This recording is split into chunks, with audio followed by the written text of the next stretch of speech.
Hej og velkommen til den her video, hvor jeg viser mit fyrværkeri 2025 til 2026 part 1. Lad os bare komme i gang. Først der har vi sådan noget junekrudt, nogle knaldperler og sådan noget. Og et junesortiment hernede. Jeg prøver at åbne det. Ja, her er der lidt af hvert. Stjerneskud og heksehyl og sådan noget. Så herovre har vi et andet lille junesortiment. Også med alt muligt halløjse i. Så har vi sådan her cracking balls.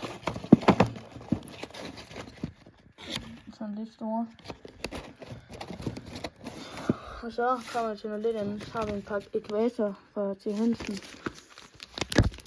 Der er 72 gram krudt i alt. Skal videre til nogle af batterierne. Her har vi et Dramatic. Så er det henne her. Der er 187 gram krudt i alt. Og dem har vi altså 2 af her. Kom videre. Her har vi købt et Horisont batterisortiment fra T. Hansen. Først her Savannah. Det står ikke der. Der er 252 gram krudt i alt. Og så har vi et ørkenbatteri. Og der er 450 gram krudt i.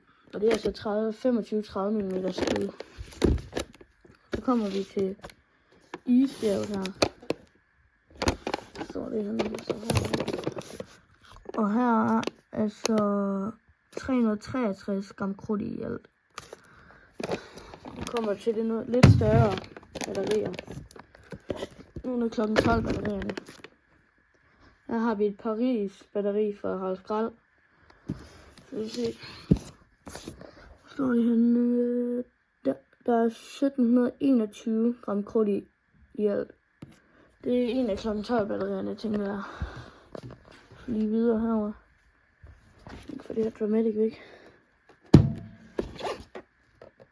Og det er altså en Tonius, vi har her. Også fra Harald Skrald. Det er et virkelig fedt batteri. 30 mm 80 skud. Og der er altså, det slår slet ikke herom. Der står det her. Så herom. Der er, hvor står det henne? Der er 1992 gram krudt i alt. Det er et fedt batteri. Ja, det var mit fyrværkeri 2025 til 2026 part 1. Så husk at like og subscribe. Vi ses.